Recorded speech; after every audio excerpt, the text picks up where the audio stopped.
പ്രിയ വിദ്യാർത്ഥികളെ, ഉദ്യോഗാർത്ഥികളെ, സുഹൃത്തുക്കളെ, നമ്മൾ മലയാള സിനിമയുമായി ബന്ധപ്പെട്ടുള്ള കാര്യങ്ങളാണ് ചർച്ച ചെയ്തുകൊണ്ടിരുന്നത്. അതിനിടയ്ക്ക് ഭാഷയെക്കുറിച്ച്, ഭാഷയുടെ സവിശേഷതകളെക്കുറിച്ച് നമ്മൾ ചർച്ച ചെയ്തിരുന്നു. ഭാഷയുടെ ഉത്ഭവ വികാസ പരിണാമങ്ങൾ എങ്ങനെ സംഭവിക്കുന്നു, മനുഷ്യന് ലോകത്തിലെല്ലായിടത്തും ഒരുപോലെയുള്ള ഭാഷണസ്വരങ്ങളുള്ളപ്പോൾ എങ്ങനെയാണ് വ്യത്യസ്തങ്ങളായ ഭാഷകൾ രൂപപ്പെട്ടത് എന്ന് നമ്മൾ കണ്ടു കഴിഞ്ഞു. അതുപോലെ നമ്മുടെ മലയാള സിനിമ വ്യത്യസ്തങ്ങളായ പന്ഥാവിലൂടെ പുരോഗമിച്ചത് എങ്ങനെ എന്നതും നമ്മൾ കണ്ടു കഴിഞ്ഞു. ആദ്യം നിശബ്ദ ചിത്രമായി ആരംഭിച്ചു. പിന്നീട് സാങ്കേതികമായ പരീക്ഷണങ്ങളുടെ ഒടുവിൽ ശബ്ദചിത്രങ്ങളുടെ കണ്ടെത്തലിൽ ലോകമെത്തിച്ചേർന്നു. 1930കളുടെ ഒടുവിൽ ഇവിടെയും അത് ആവിർഭവിച്ചു. വിഗതകുമാരൻ്റെയും മാർത്താണ്ഡവർമ്മയുടെയും ആവിർഭാവത്തിനെ തുടർന്ന് ധാരാളമായ നിശബ്ദ ചിത്രങ്ങൾ നമ്മുടെ നാട്ടിൽ സംഭവിച്ചു. അതെല്ലാം പ്രേക്ഷകർ സഹർഷം സ്വീകരിക്കുകയും ചെയ്തു. പിന്നീട് ചിത്രങ്ങൾ കാണിക്കുമ്പോൾ തന്നെ കോറസായിട്ട് ശബ്ദങ്ങൾ, സംഭാഷണങ്ങൾ, പാട്ടുകൾ ഇതൊക്കെ പാടുന്നതിന് വേണ്ടിയിട്ടുള്ള ഒരു സംഘത്തെ നിയോഗിച്ചുകൊണ്ട് അതിനെ രണ്ടിനെയും യോജിപ്പിക്കാനുള്ള ശ്രമം നടത്തി അത് ചില കൂടാരങ്ങളിൽ ഒരുക്കി അവതരിപ്പിക്കുകയും ചെയ്തു. എന്നാൽ അതിനുശേഷമാണ് സാങ്കേതികമായിട്ടുള്ള ശബ്ദമിശ്രണം സാധ്യമായത്. ചിത്രത്തിനോടൊപ്പം തന്നെ ശബ്ദവും പ്രേക്ഷകരിലെത്തിക്കുവാനുള്ള വിദ്യ വളർന്നു തുടങ്ങി. 1950കളായപ്പോൾ മലയാള സിനിമയെ സംബന്ധിച്ച് മറക്കാനാകാത്ത വിധത്തിലുള്ള അവിസ്മരണീയമായ പുരോഗതി ഉണ്ടായതായിട്ട് കാണാം. ആദ്യ സിനിമ 1928 ഇറങ്ങിയ ശേഷം 7ഓളം സിനിമകൾ ഉണ്ടായി. എന്നാൽ പിന്നീട് അവയ്ക്ക് അത്ര കണ്ട് പുരോഗതി ഉണ്ടായില്ല. ഈ രംഗത്ത് പിന്നീട് 1950കളായപ്പോഴാണ് ഒരു ഉണർവുണ്ടായത്. വർഷങ്ങളുടെ ഇടവേളകളിലാണ് ഓരോ സിനിമകൾ ഉണ്ടായിക്കൊണ്ടിരുന്നത്. അതുവരെ 30കൾക്ക് ശേഷം പിന്നീട് അതിൻ്റെ വേഗത വർദ്ധിച്ചു. വർഷങ്ങൾക്കിടയിൽ ഒന്ന് എന്നുള്ളത് പിന്നെ എണ്ണം വർദ്ധിച്ചു. അപ്പോൾ അങ്ങനെ 1950ലേക്ക് കടക്കുന്നു. 1950 എന്നുള്ളത് ഈ മലയാള സിനിമാ ചരിത്രത്തിലെ സുവർണലിപിയിൽ എഴുതപ്പെട്ട ഒരു വർഷമാണ്. അതിന് കാരണം അതുവരെയുള്ള ചരിത്രത്തിൽ നിന്ന് വ്യത്യസ്തമായി ധാരാളമായ ഒരു സിനിമ, ഒരു വർഷം ഒരു സിനിമ എന്നുള്ളതിൽ നിന്നും നമ്മൾ ഒരു വർഷം 4, 5, 6 സിനിമ എന്നുള്ള അവസ്ഥയിലേക്ക് മാറുന്നത് 1950 മുതലാണ്. നല്ല തങ്ക എന്ന സിനിമ, നല്ല തങ്ക, സ്ത്രീ, ശശിധരൻ, പ്രസന്ന, ചന്ദ്രിക, ചേച്ചി എന്നീ ചിത്രങ്ങൾ പുതുതായി വന്നു. ചേച്ചി എന്ന പേരിൽ, ചന്ദ്രിക എന്ന പേരിൽ, പ്രസന്ന എന്ന പേരിൽ, സ്ത്രീ, നല്ല തങ്ക, പക്ഷേ ഒരു പുരുഷൻ്റെ പേര് വരുന്ന സിനിമ വന്നു, ശശിധരൻ. അന്യഭാഷാ ചിത്രങ്ങളോട് മത്സരിക്കാൻ ഉള്ള പ്രാപ്തി നേടാൻ തുടങ്ങി എന്ന് പറയാം. ഇന്ത്യയിൽ തന്നെ മറ്റു ഭാഷകളിൽ ചിത്രങ്ങൾ ഉണ്ടായി തുടങ്ങി, ചില ചിത്രങ്ങൾ. അവയോട് കിടപിടിക്കാൻ തക്ക വിധത്തിലുള്ള സിനിമകൾ നിർമ്മിക്കുവാനായിട്ട് നമ്മളും ആരംഭിച്ചു എന്ന് കാണാൻ കഴിയും. 1950 ഉണ്ടാകുന്ന ആദ്യ സിനിമ നല്ല തങ്ക ആണെന്നുള്ളതിൽ സംശയമില്ല. മലയാള സിനിമയിൽ പ്രൊഫഷണലിസ്റ്റ് സമീപനം കൊണ്ടുവന്ന ഒരു ചലച്ചിത്രമാണ് നല്ല തങ്ക എന്ന് വിലയിരുത്തപ്പെടുന്നു സിനിമാ നിരൂപകർ. അപ്പോൾ അത് ആ സിനിമയിലും പ്രകടമാണ്. മാത്രമല്ല, മാർക്കറ്റിംഗ് തന്ത്രങ്ങൾ ശരിയായ വിധത്തിൽ ഉപയോഗിക്കുവാൻ ആരംഭിക്കുന്നതും ഈ നല്ല തങ്കയുടെ റിലീസിനോടനുബന്ധിച്ചാണ്. അന്നത്തെ അച്ചടി മാധ്യമങ്ങളിൽ മുഴുനീള പത്രപരസ്യമായിരുന്നു നൽകിയിരുന്നത്. അന്ന് നോട്ടീസുകൾ അടിച്ചു തുടങ്ങിയിരുന്നുവെങ്കിലും പത്രമാധ്യമങ്ങളിലൂടെയുള്ള പരസ്യം ഒരു പുതിയ തുടക്കമായിരുന്നു. ഈ ചിത്രങ്ങൾക്ക് വേണ്ടി യഥാർത്ഥത്തിൽ 1950-കളിലെ ചിത്രങ്ങൾക്ക് ഇത്രയും വലിയൊരു പരസ്യം നൽകുന്നത് ചരിത്രത്തിൽ ആദ്യമായിട്ടായിരുന്നു. മലയാള സിനിമ നിർമ്മാണം എന്ന് പറയുന്ന ഒരു ഘടകമുണ്ടല്ലോ. അതായത് നിർമ്മാതാവ് വേണം, പണം മുടക്കാൻ ആൾ വേണം. അപ്പോൾ യഥാർത്ഥത്തിൽ സിനിമാ നിർമ്മാണം ഒരു തൊഴിലാക്കിക്കൊണ്ട് പണം മുടക്കാനുള്ളവർ, കയ്യിൽ പണമുള്ളവർ, ആസ്തിയുള്ളവർ, താല്പര്യവും വേണം, കലാബോധവും വേണം. ഇതെല്ലാം ഒത്തുവരുന്ന നിർമ്മാതാക്കൾ എടുക്കുന്ന സിനിമയെ വളരെ ഭംഗിയാവുകയുള്ളൂ. കൃതഹസ്ഥനായ ഒരു സംവിധായകനാണ് ഉണ്ടാകേണ്ടത്. നല്ല തങ്കയുടെ നിർമ്മാതാവ് KV കോശിയായിരുന്നു. KV കോശി പ്രമേയത്തിൽ വലിയ പുതുമയൊന്നും അവകാശപ്പെടാൻ ഉണ്ടായിരുന്നോ എന്ന് ചോദിച്ചാൽ അത്ര വലിയ പുതുമയൊന്നും ഉണ്ടായിരുന്നില്ല. എന്നാൽ നല്ല രീതി, കാരണം പണ്ട് പറഞ്ഞ് പ്രചരിച്ചിട്ടുള്ള ചില പ്രമേയങ്ങൾ തന്നെയാണ് സ്വീകരിച്ചത്. കഥാപാത്രങ്ങളുടെ പേരുകൾ വ്യത്യസ്തങ്ങളായിരുന്നു, എങ്കിലും അവതരണത്തിൻ്റെ ശൈലി വ്യത്യസ്തമായിരുന്നു. അതുകൊണ്ട് തന്നെ വലിയൊരു സ്വീകാര്യത ലഭിച്ചിരുന്നു. മാത്രമല്ല, നല്ല തോതിലുള്ള പരസ്യ പ്രചാരണങ്ങൾ കൊണ്ട് സാധാരണ പ്രേക്ഷകരെ അത് വല്ലാതെ ആകർഷിച്ചു. സിനിമ റിലീസാകുന്നതിന് മുമ്പേ തന്നെയുള്ള പരസ്യങ്ങൾ അതിനോടുള്ള ആൾക്കാരുടെ കൗതുകവും കാണാനുള്ള ആഭിമുഖ്യവും ജനങ്ങളിൽ വർദ്ധിപ്പിച്ചു. അവർ കാണുകയും ചെയ്തു.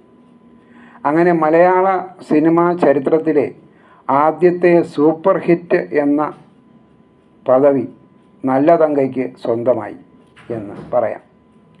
1950 ആദ്യമായി ഇറങ്ങിയ നല്ല തങ്കയ്ക്ക്. അപ്പോൾ രണ്ടാനമ്മയുടെ പീഡനം ആണ് പലപ്പോഴും ഒരു ട്രെൻഡ്, ഒരു ആശയം, കഥാതന്തുവായിട്ട് വന്നുകൊണ്ടിരുന്നത്. പക്ഷേ അതുവരെയുള്ള ആ രണ്ടാനമ്മയുടെ പീഡനമെന്നുള്ള ആ ഒരു കൺസെപ്റ്റ് നല്ല തങ്ക തിരുത്തി. നല്ല തങ്ക സ്വീകരിച്ച പ്രമേയമെന്ന് പറയുന്നത് നാത്തൂൻ പോര് ആയിരുന്നു. നാത്തൂൻ പോര് പ്രധാന വിഷയമാക്കിക്കൊണ്ടാണ് നല്ല തങ്കയുടെ ഈ ഒരു തിരക്കഥയും അതുപോലെ തന്നെ സിനിമയും നിർമ്മിച്ചത് എന്ന് കാണാം. ഈ പ്രമേയം വെച്ച് പിന്നീട് പലരും പല രീതിയിൽ സിനിമകൾ നിർമ്മിക്കാൻ ശ്രമിച്ചു എന്ന് പിൽക്കാലത്ത് ചരിത്രം പരിശോധിച്ചാൽ അറിയാം. അതൊരു വസ്തുതയാണ്. ഉദയ സ്റ്റുഡിയോയിൽ തന്നെയാണ് ഇതിൻ്റെ നിർമ്മാണം. PV കൃഷ്ണയ്യർ ആണ് സംവിധാനം നിർവഹിച്ചത്. മിസ് കുമാരിയെ കൂടാതെ മറ്റു ചിലരും അഭിനയിച്ചിട്ടുണ്ടായിരുന്നു നല്ല തങ്കയിൽ. അഗസ്റ്റിൻ ജോസഫ്, വൈക്കം MD, മണി, മുതുകുളം രാഘവൻ പിള്ള, ജോസഫ് മുളവന, ഓമന, തങ്കമ്മ തുടങ്ങിയവർ ഈ സിനിമയിലെ പ്രധാന കഥാപാത്രങ്ങളായി തീർന്നു. അങ്ങനെ വേഷമിട്ട് അവർ മലയാള സിനിമയുടെ ആ ഒരു നവോത്ഥാന ഘട്ടത്തിലേക്ക് മലയാള സിനിമയെ കൂട്ടിക്കൊണ്ടുപോകുന്നതിൽ ഭാഗഭാക്കുകളായി. അനശ്വര സംഗീത സംവിധായകനായ ദക്ഷിണാമൂർത്തി സിനിമാ രംഗത്ത് തുടക്കം കുറിക്കുന്നത് ഈ സിനിമയിലൂടെയാണ്. ദക്ഷിണാമൂർത്തി സിനിമാ രംഗത്ത് തുടക്കം കുറിക്കുന്നത് നല്ലതങ്ക എന്ന സിനിമയിലൂടെ. അപ്പോൾ അതുപോലെ തന്നെ ഹാസ്യ നടനായിട്ടുള്ള SP പിള്ള അരങ്ങേറ്റം കുറിക്കുന്നത് ഈ ചിത്രത്തിലൂടെയാണ്. SP പിള്ളയുടെ അരങ്ങേറ്റവും ഈ ചിത്രത്തിലൂടെയാണ് എന്ന് കാണാം. വെള്ളി നക്ഷത്രം എന്ന സിനിമയിലൂടെ അരങ്ങേറ്റം കുറിച്ച മിസ് കുമാരി മലയാളത്തിലെ താരോദയമായിട്ട് കണക്കാക്കുന്നു. വെള്ളി നക്ഷത്രം ഉദയ സ്റ്റുഡിയോയിലാണ് ഷൂട്ട് ചെയ്തത്. കൂടുതൽ പ്രശസ്തിയിലേക്ക് മിസ് കുമാരി ഉയർന്നത് നല്ലതങ്കയിലെ അഭിനയത്തോടു കൂടിയാണ് എന്നുള്ളത് നിസ്തർക്കമാണ്. യഥാർത്ഥത്തിൽ ഈ നല്ലതങ്കയിലെ അഭിനയത്തിന് ശേഷം തുടർന്നുള്ള ഒരു 10 വർഷക്കാലത്തോളം മലയാള സിനിമയിലെ മുടിചൂട മന്നത്തി എന്ന് പറയാം നല്ലൊരു അഭിനേത്രിയായി മിസ് കുമാരി തിളങ്ങി എന്നുള്ളതാണ് ചരിത്രം സാക്ഷ്യപ്പെടുത്തുന്നത്. തിക്കുറിശി സുകുമാരൻ നായർ എന്ന അതുല്യ പ്രതിഭാശാലിയായ ഒരു നടൻ ഉണ്ടായിരുന്നു അല്ലേ? അദ്ദേഹം രംഗപ്രവേശം ചെയ്യുന്നത് ഈ 1950കളിൽ തന്നെ പുറത്തു വന്ന സ്ത്രീ എന്ന സിനിമയിലൂടെയാണ്. സ്ത്രീ എന്ന സിനിമയിലാണ് തിക്കുറിശി സുകുമാരൻ നായർ ആദ്യം സിനിമാ രംഗത്ത് വേഷമിടുന്നത്. അത് 1950ൽ തന്നെ ആയിരുന്നു. തിക്കുറിശിയുടെ ശ്രദ്ധേയ നാടകരചനയാണ് സ്ത്രീ. അദ്ദേഹം നാടകമായി എഴുതിയ ഒരു കൃതിയാണ് സ്ത്രീ എന്ന കൃതി. അതിനെയാണ് സിനിമയാക്കിയത്. അതിൽ അദ്ദേഹം വേഷമിടുകയും ചെയ്തു എന്നാണ് മനസ്സിലാക്കാൻ കഴിയുന്നത്. അതിൽ പ്രത്യേകിച്ച് നാടകത്തെ സിനിമയാക്കുമ്പോൾ ചില സംഭാഷണ ഭാഗങ്ങൾ അതേപടി നിലനിർത്താൻ തിരക്കഥാകൃത്ത് ശ്രദ്ധിക്കും. അതുപോലെ തന്നെ അഭിനയ രംഗങ്ങളും. അതുകൊണ്ട് തന്നെ ഈ സിനിമയിൽ നാടകീയത അല്പം കൂടുതലായിരുന്നു. നാടകീയ സംഭാഷണങ്ങൾ കൂടുതലായിരുന്നു. മനഃശാസ്ത്രപരമായ സമീപനങ്ങൾക്ക് തുടക്കം കുറിച്ച പരീക്ഷണങ്ങൾ ആരംഭിക്കുന്നത് സ്ത്രീ എന്ന സിനിമയിലൂടെയാണ് എന്ന് കണ്ടെത്താൻ കഴിയുന്നു. NB ചെല്ലപ്പൻ നായരുടെ നാടകത്തെ ആധാരമാക്കിയാണ് അടുത്തതായി ശശിധരൻ പുറത്തു വരുന്നത്. ശശിധരൻ എന്ന സിനിമ പ്രണയവും അനുബന്ധ സംഘർഷങ്ങളും വിഷയമാക്കിക്കൊണ്ടാണ് ശശിധരനെ അവതരിപ്പിച്ചിരിക്കുന്നത്. ആറന്മുള പൊന്നമ്മ, കൊട്ടാരക്കര ശ്രീധരൻ നായർ എന്നീ പ്രതിഭകളുടെ അരങ്ങേറ്റം ഇതിലൂടെയായിരുന്നു. ശശിധരൻ എന്ന സിനിമയിലൂടെയായിരുന്നു. ലളിത പത്മിനിമാരുടെ ആദ്യ സിനിമ എന്ന നിലയിൽ അടുത്തതായി വന്ന പ്രസന്ന എന്ന ഫിലിം ശ്രദ്ധേയമാകുന്നു. പ്രസന്നയിലാണ് ലളിത പത്മിനി രാഗിണിമാരുടെ അരങ്ങേറ്റം കുറിക്കുന്നത്. അതും 1950ലാണ്. ആദ്യകാല സിനിമകളിൽ സിനിമയുടെ പേരിനോടൊപ്പം അഥവാ ചേർത്ത് മറ്റൊരു പേരുകൂടെ പറയുന്ന സമ്പ്രദായം ഉണ്ടായിരുന്നു. ശശിധരൻ അഥവാ പ്രേമവൈചിത്ര്യം, പ്രസന്ന അഥവാ മധുവിധു.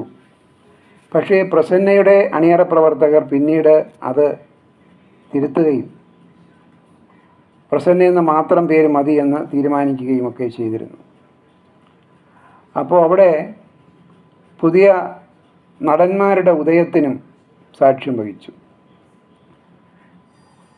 അപ്പോൾ സിനിമയുടെ നിർമ്മാണ അവതരണ രീതികൾ മാറ്റങ്ങൾക്കനുസരിച്ച് പരിവർത്തനം ചെയ്യപ്പെട്ടു. ചന്ദ്രിക എന്ന സിനിമ വന്നപ്പോൾ ആ മാറ്റങ്ങൾ പലതും പ്രകടമായി. P. ഭാസ്കരൻ അരങ്ങേറ്റം കുറിക്കുന്നത് ചന്ദ്രികയിലൂടെയായിരുന്നു. ശശിധരൻ നിർമ്മിച്ച കൈലാസ് പിക്ചേഴ്സ് ആണ് 1950ലെ അവസാന ചിത്രമായ ചേച്ചി നിർമ്മിച്ചത്. ചേച്ചി എന്ന ചിത്രവും 1950. ഇതെല്ലാം ഒരു വർഷം സംഭവിച്ച സിനിമകളാണ്. ഒരു വർഷം നിർമ്മിക്കപ്പെട്ട സിനിമകൾ. 1950ലെ അവസാന ചിത്രം ചേച്ചിയാണ്.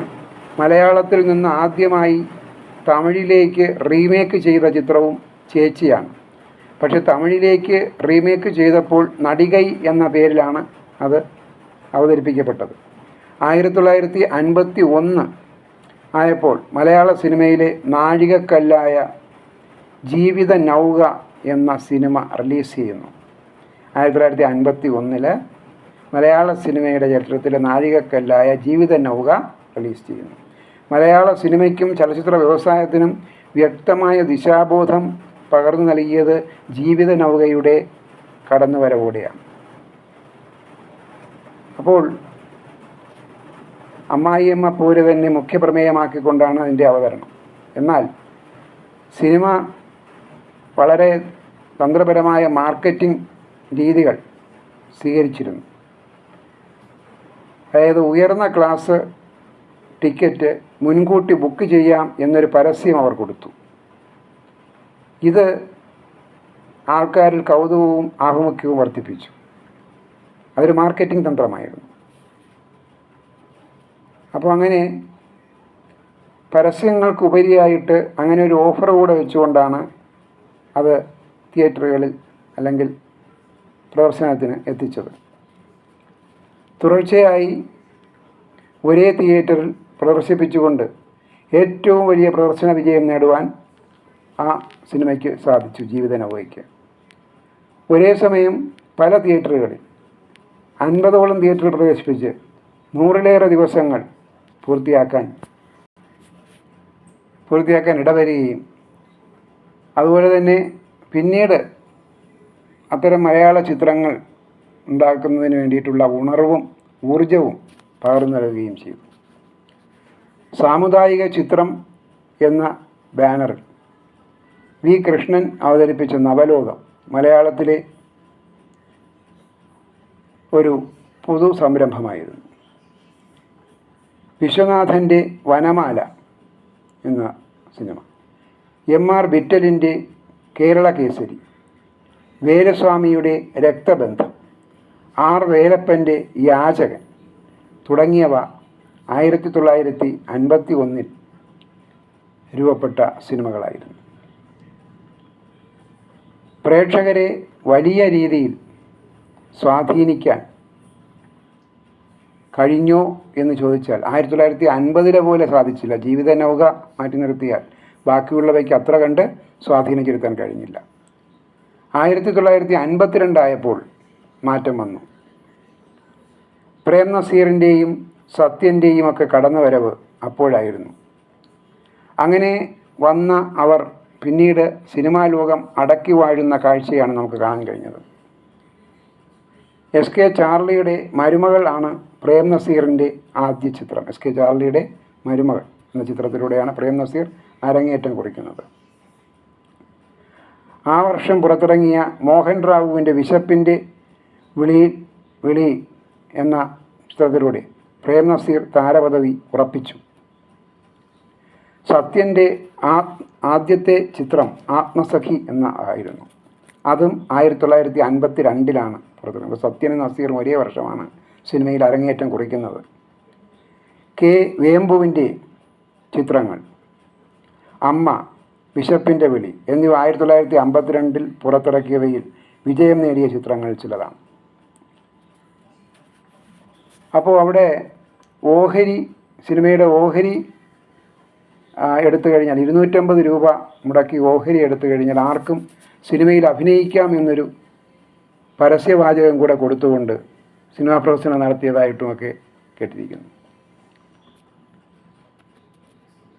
വഞ്ചിയൂർ മാധവൻ നായർ, നെയ്യാറ്റിൻകര കോമളം, മിസ് കുമാരി ഇവരൊക്കെ മുഖ്യ കഥാപാത്രങ്ങളായ ജോസഫ് കളിയത്തിൻ്റെ ആത്മശാന്തി, എം.കെ. രമണിയുടെ പ്രേമലേഖ, അപ്പോൾ പിന്നെ കാഞ്ചനസീത, ഇതൊക്കെ മറ്റു ചിത്രങ്ങളാണ്. മലയാളത്തിലെ ആദ്യത്തെ ക്രിസ്തീയ ചിത്രമെന്ന് പറയാവുന്ന അൽഫോൺസ, അത് ശ്രദ്ധേയമായ ഒരു സംരംഭമായിരുന്നു. തിക്കുറിശ്ശിയും വി.എസ്. സരോജവും പ്രേം നസീറും കേന്ദ്ര കഥാപാത്രങ്ങളായി വന്ന അച്ഛൻ എന്ന സിനിമ, അതും 1952 തന്നെയാണ്. അച്ഛൻ എന്ന സിനിമയ്ക്ക് സാമാന്യമായ വിജയം നേടാൻ സാധിച്ചു. പിന്നീടുണ്ടായ മറ്റ് പല സിനിമകളും പരാജയപ്പെടുകയായിരുന്നു. 1953 പുറത്തിറങ്ങിയ 7 ചിത്രങ്ങളിൽ ശരിയോ തെറ്റോ എന്ന സിനിമയും തിരമാല എന്ന സിനിമയും ശ്രദ്ധേയമായവയാണ്. ശരിയോ തെറ്റോ എന്ന കഥ, അതിലെ കഥ, തിരക്കഥ, സംഭാഷണം, സംവിധാനം, നിർമ്മാണം, നായകവേഷം ഇതെല്ലാം ഒരാളുടെ കുടക്കീഴിലാണ് നിർവഹിക്കപ്പെട്ടിരിക്കുന്നത്. ശരിയോ തെറ്റോ എന്നുള്ളതിൽ തിരക്കഥ, സംഭാഷണം, സംവിധാനം, നിർമ്മാണം, നായകവേഷം ഇതെല്ലാം തിക്കുറിശ്ശി സുകുമാരൻ നായരാണ് നിർവഹിച്ചിരിക്കുന്നത്. ഒരു സിനിമയുടെ വ്യത്യസ്ത മേഖലകളിൽ ഒരാൾ തന്നെ പ്രവർത്തിച്ച് പുറത്തിറക്കുന്ന ആദ്യ മലയാള ചിത്രം എന്ന ഖ്യാതിയും ഈ ചിത്രത്തിനാണ് കൈവന്നത് എന്ന് കാണാം. അപ്പോൾ അവിടെ ശരിയോ തെറ്റോ എന്ന സിനിമ 1952 കഥയാണ് പറയുന്നത്. 1952 കഴിഞ്ഞ് 53 എത്തിയപ്പോഴുള്ള കഥയാണ്. 7 ചിത്രങ്ങൾ ഇറങ്ങി 1953. അതിൽ ശരിയോ തെറ്റോ, തിരമാല എന്നിവ ശ്രദ്ധേയമായവയാണ്. അതിൽ ശരിയോ തെറ്റോ എന്ന ചിത്രം എടുത്തത് കഥ, തിരക്കഥ, സംഭാഷണം, സംവിധാനം, പ്രധാന റോള് ഇത്രയും തിക്കുറിശ്ശി സുകുമാരൻ നായർ തന്നെ നിർവഹിച്ചു. അതുപോലെ തന്നെ ഒരു സിനിമയുടെ വ്യത്യസ്ത മേഖലകളിൽ ഒരാൾ തന്നെ പ്രവർത്തിക്കുന്ന മലയാളത്തിലെ ആദ്യത്തെ ചിത്രം എന്ന ഖ്യാതിയും ഈ ചിത്രത്തിനും സുകുമാരൻ നായർക്കും തിക്കുറിശ്ശിക്കും അവകാശപ്പെടാൻ കഴിയും. MGR മലയാളത്തിൽ അഭിനയിച്ച ആദ്യ ചിത്രം ജനോവ പുറത്തിറങ്ങിയതും 1953. ജനോവ എന്ന ചിത്രത്തിൽ MGR അഭിനയിച്ചിട്ടുണ്ട്. മലയാളത്തിൽ അദ്ദേഹം ആദ്യമായിട്ടുള്ള അഭിനയമായിരുന്നു. അപ്പോൾ 1953 ഏപ്രിൽ 17 മലയാളത്തിൽ ആദ്യമായി ഒരേ ദിവസം 2 റിലീസ് നടന്നിരുന്നു. MGR അഭിനയിച്ച ജനോവയും മറ്റൊന്ന് ലോകനീതി എന്ന സിനിമയും. 2 സിനിമകൾ ഒരേ ദിവസം തന്നെ റിലീസ് ചെയ്ത ചരിത്രം ഉണ്ടാവുകയും ചെയ്തു. അപ്പം അങ്ങനെ മാറ്റങ്ങൾ കുറേശ്ശെയായിട്ട് വന്നു തുടങ്ങി. ഭദ്ര പ്രൊഡക്ഷൻസിൻ്റെ ബാനറിൽ ജമിനി ഗണേശൻ അഭിനയിച്ച ആശാദീപം, കമുകറ പുരുഷോത്തമൻ ആദ്യമായി പാടിയ പൊൻകതിർ ഇതൊക്കെ 1953 സൃഷ്ടിക്കപ്പെട്ടതാണ്. മലയാള സിനിമാ ചരിത്രത്തിലെ മറ്റൊരു നാഴികക്കല്ല് 1954 പുറത്തിറങ്ങിയ നീലക്കുയിൽ ആയിരുന്നു. മലയാള സിനിമയിൽ നവീന ഭാവുകത്വത്തിനും മാറ്റങ്ങൾക്കും തുടക്കം കുറിച്ചുകൊണ്ട് പുറത്തു വന്ന നീലക്കുയിൽ അംഗീകാരങ്ങൾ നേടുകയും ചെയ്തു. ഉറൂബാണ് അതിൻ്റെ തിരക്കഥ എഴുതിയിരിക്കുന്നത്. രാമു കാര്യാട്ടും P. ഭാസ്കരനുമാണ് സംവിധാനം നിർവഹിച്ചിരിക്കുന്നത്. K. രാഘവൻ, P. ഭാസ്കരൻ കൂട്ടുകെട്ടിൽ പിറന്ന അനശ്വര ഗാനങ്ങൾ ഈ ചിത്രത്തിൻ്റെ മാറ്റുകൂട്ടിയിട്ടുണ്ട്. നീലക്കുയിലിൻ്റെ സത്യനും മിസ് കുമാരിയും ഉൾപ്പെടെയുള്ള മികച്ച അഭിനേതാക്കളുടെ ഒത്തുചേരൽ മറ്റൊരു പ്രത്യേകതയായി ചൂണ്ടിക്കാണിക്കപ്പെടുന്നു. T.K. പരീക്കുട്ടിയാണ് നീലക്കുയിലിൻ്റെ നിർമ്മാതാവ്. ഇതിൻ്റെ പ്രധാന സവിശേഷത കേരളീയത നിറഞ്ഞു നിൽക്കുന്ന പശ്ചാത്തലമായിരുന്നു. മുൻകാല സിനിമകൾക്ക് ഇല്ലാത്ത വിധത്തിൽ വളരെ പ്രകടമായ രീതിയിൽ അവതരിപ്പിക്കുന്നു എന്നുള്ളത്. അങ്ങനെ ഒരു നവോത്ഥാനം, സിനിമയിലൊരു നവോത്ഥാനം 1950 ഉണ്ടായതിന് ശേഷം പിന്നീടുണ്ടാകുന്നത് ഈ നീലക്കുയിലിൻ്റെ കടന്നുവരവോടെയാണ്. അനുകരണ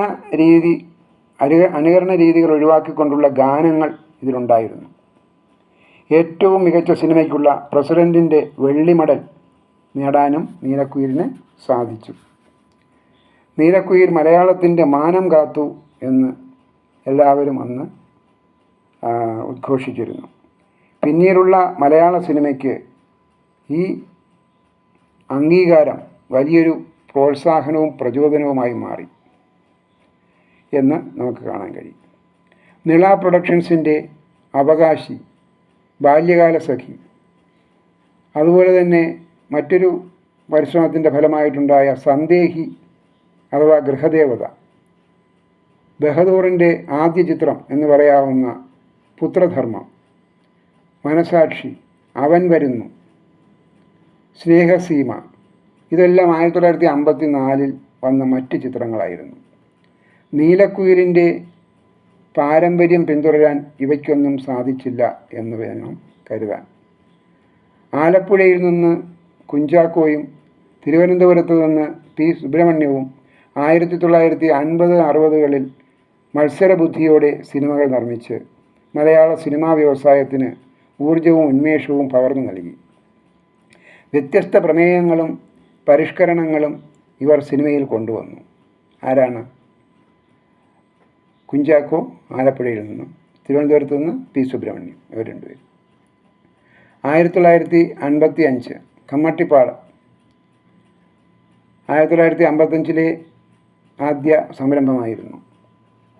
അതേ വർഷം പി സുബ്രഹ്മണ്യൻ പ്രഹ്ലാദ എടുത്തതിന് ശേഷം ഹരിശ്ചന്ദ്രയിലൂടെ മലയാളത്തിന് പുതിയ ഒരു പുരാണ ചിത്രം സമ്മാനിച്ചു. കണ്ണീർ സിനിമകളും സ്ഥിരം പ്രമേയങ്ങളും ഒഴിവാക്കിക്കൊണ്ടുള്ള പരീക്ഷണങ്ങൾ നടത്തുവാനായിട്ട് അവർ ശ്രമിച്ചു. അങ്ങനെ ഒരു പരിമിതിക്കുള്ളിൽ നിന്നുകൊണ്ട് ആണ് ഹരിശ്ചന്ദ്ര എടുത്തത്. നിങ്ങൾ എന്നെ കമ്മ്യൂണിസ്റ്റാക്കി എന്ന നാടകത്തെ ആസ്പദമാക്കി എടുത്ത സിനിമ, അതിലുണ്ടായ വിജയം സമൂഹത്തിൽ മുന്നോട്ട് വെച്ച പുരോഗമന ആശയങ്ങൾ പിൽക്കാലത്ത് മലയാള സിനിമയെ വല്ലാതെ കണ്ട് സ്വാധീനിക്കുക തന്നെ ചെയ്തു. കൈലാസ് പിക്ചേഴ്സിൻ്റെ ബാനറിൽ ഉണ്ടായ സിനിമകളും സമൂഹത്തെ ഏറെ സ്വാധീനിച്ചു എന്ന് നമുക്ക് കാണാം. ജനപ്രീതിയുള്ള സിനിമകളുടെ എണ്ണം 1954 മുതൽ കുറഞ്ഞു വന്നു. നീലക്കുയിലിനൊക്കെ ജനപ്രീതി ഉണ്ടായിരുന്നു. പക്ഷേ പിന്നീട് അങ്ങോട്ട് ജനപ്രീതിയുള്ള സിനിമയുടെ എണ്ണം കുറയുന്നു. ONV, G. ദേവരാജൻ എന്നിവർ ഗാനരംഗത്തെയും ഗാനരചനാരംഗത്തേക്കും പാട്ടെഴുത്തിലേക്കും കടന്നു വരുന്ന ഒരു കാലം. അത് കാലം മാറുന്നു എന്ന 1954 ഒരു സിനിമയിലൂടെ അവർ അരങ്ങേറ്റം കുറിക്കുന്നു. ആദ്യത്തെ നിയോ റിയലിസ്റ്റിക് ചിത്രം എന്ന ഖ്യാതിയോടെ പി രാംദാസിൻ്റെ ന്യൂസ് പേപ്പർ ബോയ് പുറത്തിറങ്ങുന്നത് 1955 ന്യൂസ് പേപ്പർ ബോയ്. അപ്പോൾ പൈങ്കിളി ശൈലികളിൽ നിന്ന് വ്യത്യസ്തമായി നിർമ്മിച്ച സിനിമയെന്ന് ചിലർ വിശേഷിപ്പിക്കുന്നു. ഗാനരംഗങ്ങളെ യാഥാർത്ഥ്യത്തോട് ചേർത്ത് നിർത്തി ചിത്രീകരിച്ചിരിക്കുന്നു. മലയാളത്തിലെ ആദ്യ സംസ്ഥാനതല പുരസ്കാരം ഈ സിനിമയ്ക്കാണ് ലഭിച്ചത് എന്ന് ചൂണ്ടിക്കാട്ടപ്പെടുന്നു. അപ്പോൾ അന്ന് ചലച്ചിത്ര അക്കാദമി ഒന്നും രൂപപ്പെടുത്തിയിട്ടുണ്ടായിരുന്നില്ല. സംഗീത നാടക അക്കാദമിയാണ് പുരസ്കാരം നൽകിയിരുന്നത് ഈ സംരംഭങ്ങൾക്കും. അപ്പോൾ രാംദാസ് അങ്ങനെ മലയാള സിനിമാ ലോകത്ത് അംഗീകരിക്കപ്പെട്ടു. ന്യൂസ് പേപ്പർ ബോയ് അദ്ദേഹം സംവിധാനം ചെയ്യുന്നത് സൂപ്പർ ഹിറ്റുകളുടെ സംവിധായകനായ M. കൃഷ്ണൻ നായരുമായി സഹകരിച്ചാണെന്നും പറയപ്പെടുന്നു. എന്നാൽ ഈ M. കൃഷ്ണൻ നായർ പ്രത്യേകമായിട്ട് സിനിമകൾ എടുത്തതായും കാണാൻ കഴിയുന്നുണ്ട്.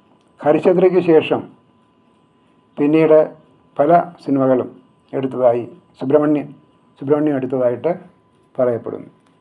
അപ്പോൾ ഇതൊക്കെ വൻ വിജയമായി. അപ്പോൾ ചില സിനിമകൾ വൻ വിജയമായി പിന്നീട് തീർന്നു. അതോടുകൂടി അതിനെ മുൻനിർത്തി നിള പ്രൊഡക്ഷൻസ് അനിയത്തി എന്നൊരു ചിത്രം നിർമ്മിച്ചു.